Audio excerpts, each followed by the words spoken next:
Michael Jackson used 19 fake IDs to score drugs, reveals new documentary. Los Angeles, August 30. The king of pop Michael Jackson, who died in June 2009, made use of up to 19 fake IDs to purchase drugs, as revealed in the latest documentary. The 50-year-old was discovered unresponsive in his Los Angeles home after suffering cardiac arrest caused by propofol, an anesthetic, one of the drugs that is routinely administered by Jackson's physician Conrad Murray. The death was declared as homicide and Murray was the sole one to blame. He was found guilty of involuntary manslaughter and was sentenced to 4 years in prison, with just under 2 years in prison as reported by nypost.com. But Murray was the victim of public resentment despite the fact that Jackson was a man who would have been 64 on Monday, was using drugs for the majority of his time in massive doses and was apparently aided to continue doing so by a plethora of other doctors, none of whom ever saw a single day in prison following Michael Jackson's death. Of pop's demise, according to a brand new documentary titled TMZ Investigates Who Actually Killed Michael Jackson, due to air on Fox in the coming month. It's much more complicated than that. Dr. Murray was at his bedside when he died. Orlando Martinez, who is the LAPD detective who was assigned to Jackson's death, reveals in the documentary. Circumstances led to his demise for a long time, and all of the medical experts had let Michael to define his own terms and receive the drugs he desired, at the time he desired them and in where he would like them, Martinez maintains. All of them are the reason he's now dead. Jackson was taking propofol in size bottles called Gatorade in the days of his death, according to Ed Winter, the assistant chief coroner of LA County. The medical establishment, in many ways, contributed to his obsession with the drug, according to Murray, who says that propofol was the only method he could fall asleep, particularly during the time he was getting ready for a trip.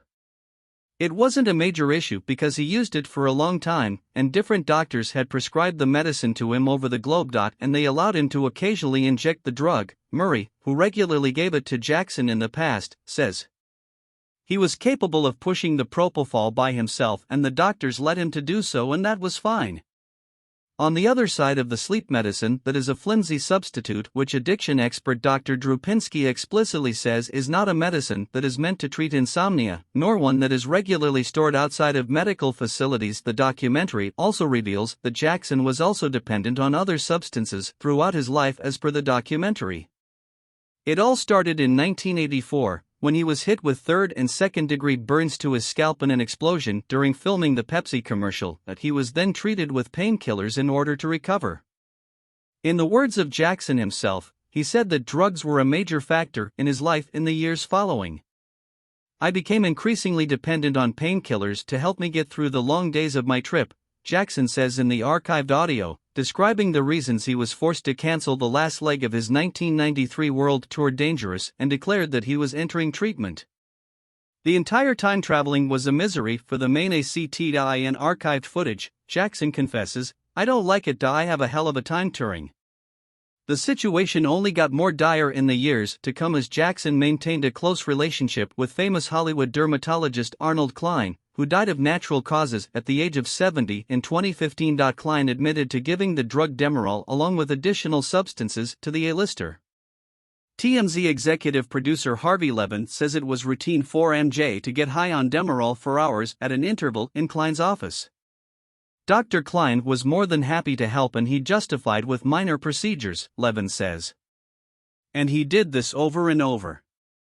Jackson took Demerol at a staggering 300 milligrams according to Pinsky. The pop star even referred to the drug in his track from 1997 Morphine. Debbie Rowe, Jackson's ex-wife who worked for Klein as an assistant for many years, she spoke exclusively about the doctor and not of her husband who died in the past. She claims she believes that Klein was infamous for his illegal things to attract the Hollywood elite in his office. There were instances when he wrote prescriptions for things that had nothing to do with the condition we were treating for, Rowe says in the document. He wrote prescriptions that weren't compatible with what a dermatologist would typically prescribe. She said she believed that Klein was a person you'd like to be friends with because you'll receive something in exchange. It was also discovered that the moment Jackson and Klein's relationship grew into more of friendship than one of physician and patient, the dermatologist kept fake documents regarding the singer. Jackson was able to create 19 fake identities to obtain various drugs. Klein kept a specific book listing which prescriptions belonged to the fake identities according to Winter. The method that Michael used to get all of these drugs was by doctor shopping. He had several doctors he was associated with, and he would visit Dr. A and request an sedative, then he would visit Dr. B and request the same sedative, Jackson's plastic surgeon Dr. Harry Glassman claims. Michael is to a large degree for his own death, however, he certainly received plenty of assistance from the medical profession. Murray, who has admitted to being a great caretaker for Jackson Murray, but says that there was no evidence of the information has ever been disclosed with Murray. He made it appear like I was his only doctor.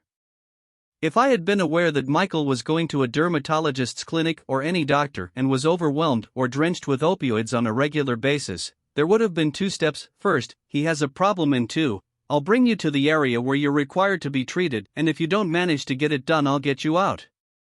Murray says. Things got heated in 2009 as Jackson was preparing for his This Is It tour when his behavior became a major concern for the director Kenny Ortega. There are clear signs of anxiety, paranoia, and obsessive behavior. I believe the best option is to seek out an expert psychiatrist to assess the patient as soon as possible. There's no one who is responsible being there for him every day, Ortega wrote in an email of concerns during rehearsals. Today I fed him and wrapped him in blankets and calling his doctor, he added. Jackson was also rehearsing for the tour that demanded so much of him until the day he died on the 25th of June, another reason in his own death.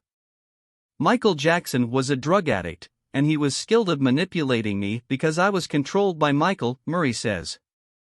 I did not support Michael at any time in his drug addiction. And even Martinez acknowledges Murray was unfairly stunned by consequences that were not his fault. We knew there were multiple doctors who were doing the same thing that Dr. Murray had done and that they did it over a number of many years, Martinez says. We decided to focus on that night the criminal element of it, that wiped out the entirety of the other medical history with the other physicians.